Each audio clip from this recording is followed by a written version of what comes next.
Hello दोस्तों, एक बार फिर से स्वागत करता हूं अपने यूट्यूब चैनल जिसका नाम है मनोज मल्टी। दोस्तों, आज मैं एक नए टॉपिक के साथ आपके बीच में उपस्थित हूं और आज हम जिस टॉपिक पर बात करने वाले हैं वो है सीरम और प्लाज्मा में डिफरेंस, यानी कि सीरम और प्लाज्मा में क्या डिफरेंस है, इसके बारे में हम आज जानेंगे। और ये भी जानेंगे हम कि सीरम से हम कौन से टेस्ट लगा सकते हैं और प्लाज्मा से कौन से टेस्ट लगाते हैं। दोस्तों, इनमें हम अब सबसे पहले हम डिफरेंस की बात करेंगे सीरम और प्लाज्मा में। दोस्तों, जैसे कि आप जानते हैं कि जब हम पैथोलॉजी में अपने लैब में जब इन्वेस्टिगेशन करते हैं तो बहुत से टेस्ट हमें सीरम से लगाने होते हैं और बहुत से टेस्ट हमें प्लाज्मा से लगाने होते हैं। तो उन्हीं को मैं आज सबसे पहले हमें ये जानना ज़रूरी होता है कि सीरम क्या होता है और प्लाज्मा क्या होता है। तो चलिए शुरू करते हैं वीडियो को ज़्यादा समय ना लेते हुए।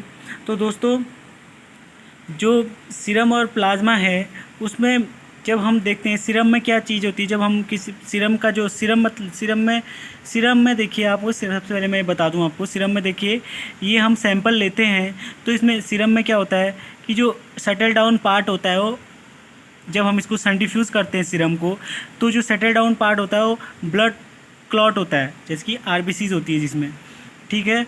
और जो सुपरनेटेंट पार्ट होता है उस सीरम रहता है ना, जो लिक्विड फॉर्म में हमको देखने को मिलता है। ब्लड को हम जब सेंट्रीफ्यूज करते हैं सेंट्रीफ्यूज मशीन में तो हमको क्या मिलता है,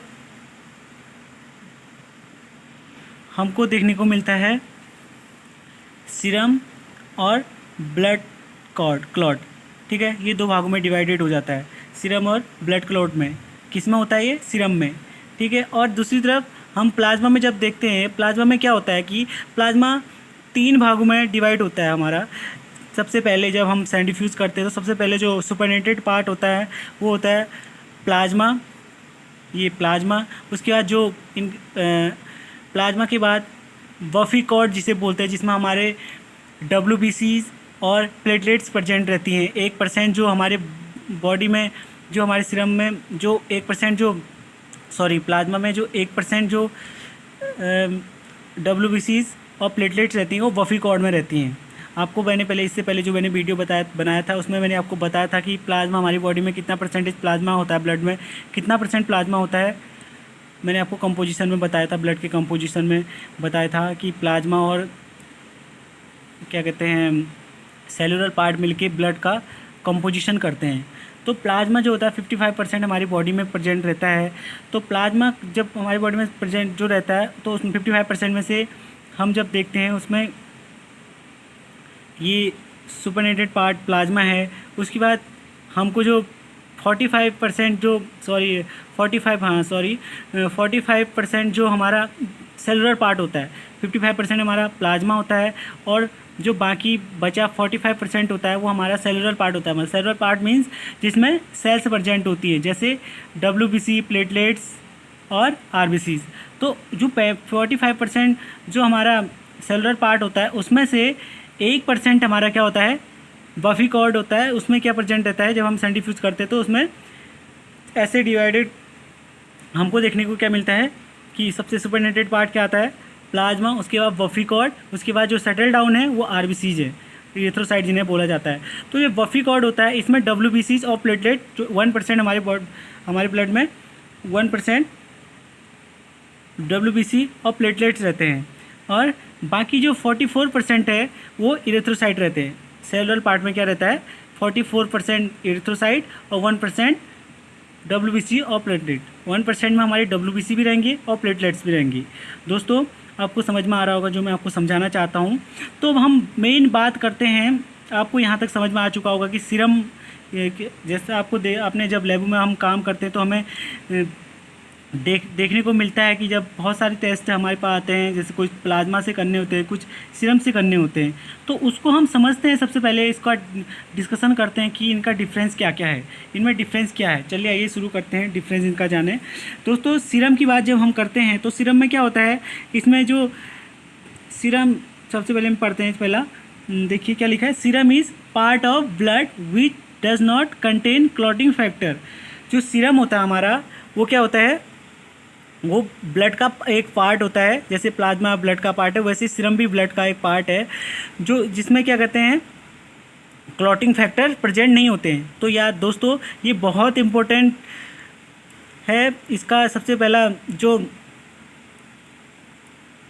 डिफरेंस में सबसे पहला हम देखा, उसमें सबसे पहला जो सबसे इम्पोर्टेंट है वो इसका याद रखना कि सीरम में क्लॉटिंग फैक्टर प्रेजेंट नहीं होता है। जबकि प्लाज्मा की बात करें तो प्लाज्मा में क्लॉटिंग फैक्टर्स प्रेजेंट रहते हैं, है ना।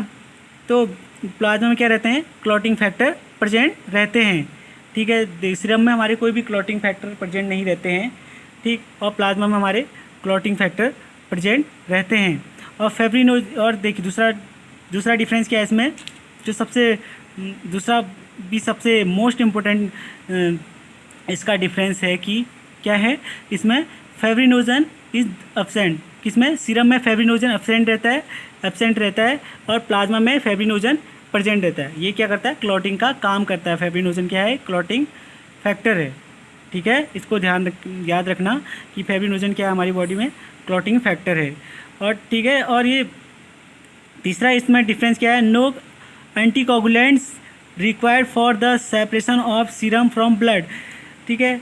तो जब हम उसमें जो सीरम होता है उसमें क्या होता है, उसमें हमें जो सीरम होता है उसमें जो क्या कहते हैं एंटीकोगुलेंट होता है, हमें उसको सीरम में हमें एंटीकोगुलेंट की रिक्वायरमेंट नहीं होती। जब हमें सीरम से हम कोई इन्वेस्टिगेशन करते हैं तो उसमें कोई भी एंटीकोगुलेंट प्रेजेंट नहीं होता है। जबकि हम दूसरी तरफ जब प्लाज्मा देखते हैं, प्लाज्मा में हमारे बहुत सारे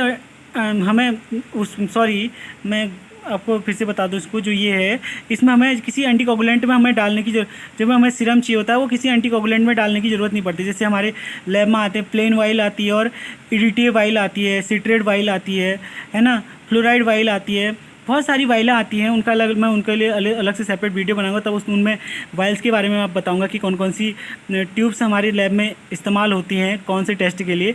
तो ये आपको सबसे पहले मैं ये बताना चाहता हूँ इसमें कि no anticoagulants are required for the separation of serum from blood से इसमें हमको एंटीकोगुलेटेड ब्लड नहीं चाहिए होता है। इसमें एंटीकोगुलेंट होते हैं जो जब हम सीरम को सेपरेट करते हैं तो उसमें उसमें एंटीकोगुलेंट प्रेजेंट नहीं होते हैं। लेकिन जब हम प्लाज्मा को सेपरेट करते हैं उसमें एंटीकोगुलेंट की ज़रूरत पड़ती है हमें, जैसे EDTA। जब हम प्लाज्मा को हमें सेपरेट करना है तो हम EDTA से करेंगे या हिपेरिन से या सिट्रेट से। ये जो वाइलें हैं EDTA है ना, और हिपेरिन और ये सिट्रेट, ये क्या हैं, एंटीकोगुलेंट्स हैं। ये एंटीकोगुलेंट जैसे हमारी बॉडी में हिपेरिन प्रेजेंट रहता है जिससे कि हमारा ब्लड क्लॉट नहीं होता बॉडी में, वैसे ही बॉडी के बाहर जब हम ये ट्यूब्स होती हैं जैसे EDTA, हिपेरिन और सिट्रेट, ये एंटीकोगुलेंट हैं जिनमें हम सैंपल को जब डालते हैं इन वाइलों में EDTA या फिर हिपेरिन या सिट्रेट में, तो कोगुलेशन से उसे प्रिवेंट करता है, कोगुलेशन से उसे बचाता है। क्योंकि हमें बहुत सारे जो टेस्ट होते हैं वो प्लाज्मा से करने होते हैं, तो उस जैसे कोगुलेशन प्रोफाइल होती है, जैसे हम पीट प्रोथ्रोम्बिन टाइम करते हैं या APTT होता है, activated prothrombin time, activated partial prothrombin time जिसे APTT बोलते हैं, और INR के लिए, है ना। तो और क्या कहते हैं D डायमर वगैरह, ये इन टेस्टों के लिए हमें प्लाज्मा ब्लड चाहिए होता है। तो उनको हमें क्लॉट, जैसे देखो हम बॉडी से बाहर निकालेंगे तो क्लॉट हो जाएगा,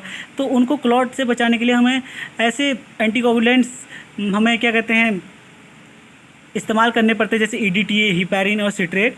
तो उसमें हम उस ब्लड को कलेक्ट करके हम जब सैंपल लेते हैं, सैंपल को हम उसमें कलेक्शन के बाद इन ट्यूबों में डालते हैं, जैसे EDTA हो गया, हिपेरिन हो गया, सिट्रेट में, ताकि वो क्लॉट ना हो। क्योंकि हमें क्लॉट वाला ब्लड नहीं चाहिए, हमें क्लॉट वाला नहीं चाहिए, हमें क्या चाहिए, एंटीकोगुलेंट वाला, है ना। तभी तो हम पता कर पाएंगे कि इसमें हम फैक्टर का पता कर पाएंगे, है ना, कि कौन सा ब्लड का क्या कहते हैं क्लॉटिंग फैक्टर इसमें प्रेजेंट है। इसका पता करने के लिए हमें EDTA सैंपल की ज़रूरत पड़ती है ना। प्रोथ्रोम्बिन के लिए हमें सिट्रेट की ज़रूरत पड़ती है ना। तो सीरम में है, सीरम की ओर जब देखते हैं तो उसमें हमें क्लॉटेड ब्लड चाहिए होता है। क्लॉटेड ब्लड से हमें सेंट्रीफ्यूज करके सीरम सेपरेट करना होता है ना। लेकिन हमें अब हम इसके चौथा जो डिफरेंस है उसको देखते हैं। इसमें क्या लिखा है, सीरम कंटेन 90% ऑफ वाटर। जो सीरम होता है हमारी बॉडी में वो 90% वाटर को कंटेन करता है, जबकि प्लाज्मा 92-95% वाटर को कंटेन करता है हमारी बॉडी में। Serum is use for tested, कौन से टेस्ट में हम सीरम का इस्तेमाल कर सकते हैं, जैसे बायोकेमिस्ट्री के टेस्ट होते हैं, जैसे ग्लूकोज हो गया, है ना, और LFT, KFT, लिपिड प्रोफाइल, इनमें हम क्या करते हैं, सीरम का इस्तेमाल करते हैं। जैसे हार्मोनल टेस्ट हो, उसमें भी हम सीरम का इस्तेमाल करते हैं। एंजाइम, जैसे कि एंजाइम SGPT, SGOT, ये चीज़ें और ये क्या, ये टेस्ट हम क्या किस एंजाइम्स में, जैसे मैंने आपको बताया SGOT, SGPT, लाइपेज, अमाइलेज, तो ये इन चीज़ों के लिए हमें सीरम चाहिए होता है। लेकिन दूसरी ओर जब हम देखते हैं प्लाज्मा से हम जो कौन से टेस्ट कर सकते हैं, प्लाज्मा से जैसे हमें प्लाज्मा का सबसे बड़ा रोल ये है कि इसको हम ट्रांसफ्यूजन में के लिए यूज़ करते हैं। जैसे लीवर डिजीज़ में, है ना, प्लाज्मा हम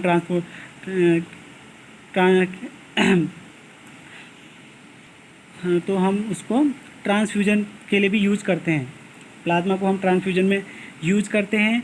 और कोगुलेशन प्रोफाइल, जैसे कोगुलेशन में जैसे PT, APTT, INR और D डाइमर वगैरह, बहुत सारे टेस्ट जो है कि इससे हमें परफॉर्म करने होते हैं। जैसे EDTA से हम CBC लगाने के लिए हमें EDTA सैंपल चाहिए होता है, जिसे एंटीकोगुलेंट में डालते हैं हम। जो EDTA वो एंटीकोगुलेंट है, ठीक है। तो प्लाज्मा से हमें ठीक है, तो ये जो टेस्ट हम प्लाज्मा से लगाते हैं उसमें से एंटी कोगुलेशन प्रोफाइल आती है। और ट्रांसफ्यूजन में हम इसको इस्तेमाल कर सकते हैं।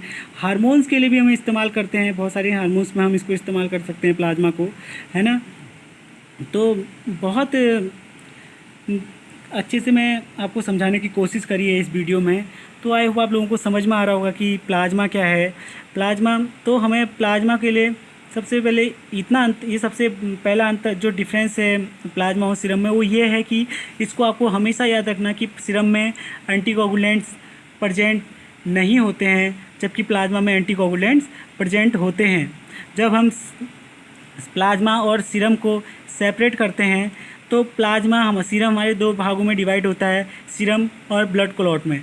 ब्लड क्लॉट जो होगा रेड कलर का, जो जिसमें RBC जो होंगी वो शटर डाउन हो जाएगा, और सीरम येलोइश कलर का, पेल येलो कलर का जो कलर होता है उसका नॉर्मल, वो आपको सुपरनेटेंट पार्ट में दिखेगा, है ना। और प्लाज्मा में हमें प्लाज्मा, बफिकॉट और इरेथ्रोसाइट, देखो आप प्लाज्मा, बफिकॉट और इरेथ्रोसाइट, ये 3 भागों में बढ़ जाता है हमारा। जो बफिकॉट होता है उसमें हमारे 1%, उस 1% में WBC और प्लेटलेट्स और हमारे ब्लड में प्रेजेंट होती है।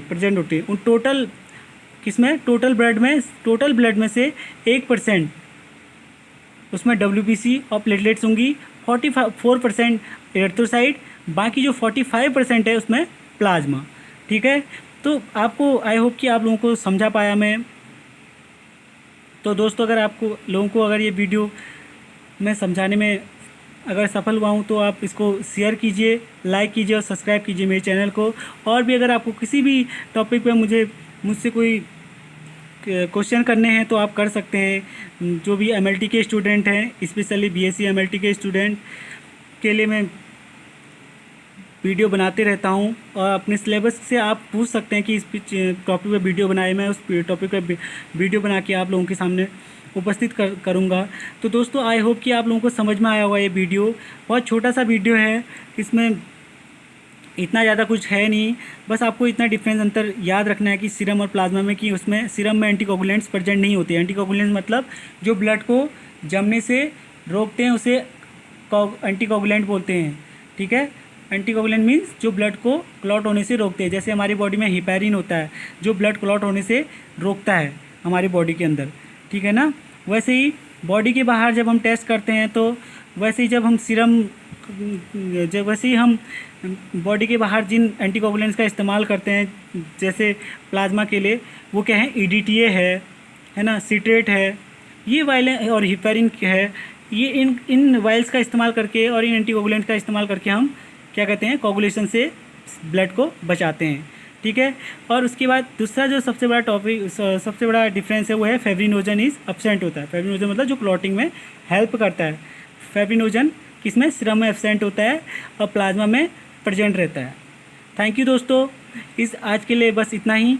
और अगली वीडियो जो भी होगी मैं अभी तो पैथोलॉजी की वीडियोज़ अभी मैं अपलोड कर रहा हूँ। कुछ टाइम बाद मैं माइक्रोबायोलॉजी और बायोकेमिस्ट्री के भी इस पर अपलोड करूँगा।